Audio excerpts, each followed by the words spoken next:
KGCE civil engineering പഠിക്കുന്ന രണ്ടാം വർഷ വിദ്യാർത്ഥികൾക്കുള്ള 1-word questions ആണ് താഴെ പറയുന്നത്. In 345 rule for setting out a building corner, what denotes 5? ഒരു ബിൽഡിംഗ് 345 റൂൾ പ്രകാരം സെറ്റിംഗ് ഔട്ട് ചെയ്യുമ്പോൾ അതിൽ 5 എന്നത് എന്തിനെ സൂചിപ്പിക്കുന്നു എന്നതാണ് ചോദ്യം. ഇതിൻ്റെ answer ഡയഗണലാണ്. In trapezoidal formula, how is calculate the area of a section? Area calculate ചെയ്യുമ്പോൾ അതിൽ ഏത് ട്രപ്പിസോഡിയൽ ഫോർമുലയാണ് യൂസ് ചെയ്യുന്നത്? ഇതിൻ്റെ answer L1+L2/2 × h. What is the unit of earth work? എന്താണ് എർത്ത് വർക്കിൻ്റെ യൂണിറ്റ്? എർത്ത് വർക്കിൻ്റെ യൂണിറ്റ് m³ ആണ്. The unit of plastering work. Plastering വർക്കിൻ്റെ യൂണിറ്റ് എന്തെന്നാണ് ചോദ്യം. അതിൻ്റെ ആൻസർ m² ആണ്. What is the function of food screws in A theodolite? ഒരു തിയോഡലൈറ്റിലുള്ള food സ്ക്രൂസിൻ്റെ ധർമ്മം എന്തെന്നാണ് ചോദ്യം. അതിൻ്റെ ഉത്തരം two level the instrument level ചെയ്യാൻ വേണ്ടിയിട്ടാണ് ഫുഡ് സ്ക്രൂസ് ഉപയോഗിക്കുന്നത്. ഈഡിയം ഈസ് യൂസ്ഡ് ഫോർ ഡാഷ്. ഈഡിയം എന്തിനാണ് ഉപയോഗിക്കുന്നത്? ഈഡിയം ഉപയോഗിക്കുന്നത് ഡിസ്റ്റൻസ് മെഷർ ചെയ്യാൻ വേണ്ടിയിട്ടാണ്. ബെഞ്ചുമാർക്ക് ഈസ് ഡാഷ്. ബെഞ്ചുമാർക്ക് എന്നാൽ എന്താണ്?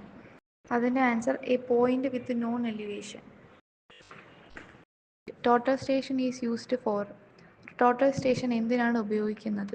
ടോട്ടൽ സ്റ്റേഷന് പല പല ഉപയോഗങ്ങളുണ്ട്. ഹൈറ്റ് മെഷർ ചെയ്യാൻ വേണ്ടിയിട്ടും ലെങ്ത് മെഷർ ചെയ്യാൻ വേണ്ടിയിട്ടും ആംഗിൾസ് മെഷർ ചെയ്യാൻ വേണ്ടിയിട്ടും നമ്മൾ ടോട്ടൽ സ്റ്റേഷൻ ഉപയോഗിക്കാറുണ്ട്. The line of collimation is dash. ഇതിൻ്റെ answer an assumed line passing through the centre of eyepiece and focusing glass. ഐ പീസിൻ്റെയും ഫോക്കസിംഗ് ഗ്ലാസിൻ്റെയും സെൻറ്ററിലൂടെ പോകുന്ന ഒരു അസ്യൂംഡ് ലൈനെയാണ് നമ്മൾ ലൈൻ ഓഫ് കോളിമേഷൻ എന്നതുകൊണ്ട് അർത്ഥമാക്കുന്നത്. Which part of the theodolite is used to clear the vision? തിയോഡലൈറ്റിൻ്റെ ഏത് പാർട്ടാണ് നമുക്ക് വിഷൻ ക്ലിയർ ചെയ്ത് തരുന്നതെന്നാണ് ചോദിച്ചിരിക്കുന്നത്. അതിൻ്റെ ആൻസർ ഫോക്കസിംഗ് സ്ക്രൂസ് എന്നാണ്. The formation width of banking is dash. അതിൻ്റെ ആൻസർ വിഡ്ത്ത് ഓൺ ടോപ്പ് ആണ്. ടോപ്പിലുള്ള വിഡ്ത്തിനെയാണ് നമ്മൾ ഫോർമേഷൻ വിഡ്ത്ത് എന്ന് പറയുന്നത്. Which is the strongest brick bond? Strong ആയിട്ടുള്ള ബ്രിക്ക് ബോണ്ട് ഏതാണെന്നാണ് ചോദിച്ചിരിക്കുന്നത്. അതിൻ്റെ ആൻസർ ഇംഗ്ലീഷ് ബോണ്ടാണ്. ഇംഗ്ലീഷ് ബോണ്ടാണ് ഏറ്റവും സ്ട്രോങ് ആയിട്ടുള്ള brick bond. Bottom most part of a building is called dash.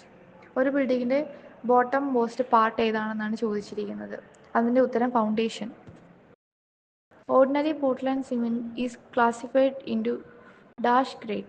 Ordinary Portland cement classify ചെയ്തിരിക്കുന്നത് എത്ര ഗ്രേഡിലാണ് എന്നാണ് ചോദിച്ചിരിക്കുന്നത്. അതിൻ്റെ ഉത്തരം 3 എന്നാണ്.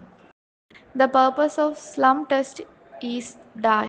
എന്തിനാണ് സ്ലം ടെസ്റ്റ് ചെയ്യുന്നത് എന്നാണ് ചോദിച്ചിരിക്കുന്നത്. To check the water cement ratio. വാട്ടറിൻ്റെയും സിമെൻറ്റിൻ്റെയും റേഷ്യോ ചെക്ക് ചെയ്യാൻ വേണ്ടിയിട്ടാണ് സ്ലം ടെസ്റ്റ് ചെയ്യുന്നത്. What is the depth of filling soil before each compaction? നമ്മൾ കോമ്പാക്ട് ചെയ്യുന്നതിന് മുന്നേ സോയിൽ എത്ര ഡെപ്തിൽ ഫില്ല് ചെയ്യണം എന്നാണ് ചോദ്യം. 30 സെൻറ്റിമീറ്റർ ആണ് അതിൻ്റെ answer. Pile foundation is used for dash structures. Pile foundation ഉപയോഗിക്കുന്നത് ഏതെല്ലാം സ്ട്രക്ചർ നിർമ്മിക്കാൻ വേണ്ടിയിട്ടാണെന്നാണ് ചോദ്യം. Multi storeyed building, bridges, dams അങ്ങനെയുള്ള എല്ലാ തരത്തിലുള്ള സ്ട്രക്ചറും നമുക്ക് പൈൽ ഫൗണ്ടേഷൻ ഉപയോഗിച്ച് ചെയ്യാവുന്നതാണ്. For more bonding dash type of steel is used for construction.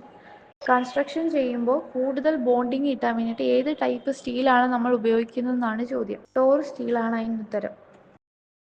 The least count of A theodolite is dash. ഒരു തിയോഡലൈറ്റിലെ ലീസ്റ്റ് കൗണ്ട് എത്രയാണെന്നാണ് ചോദിച്ചിരിക്കുന്നത്.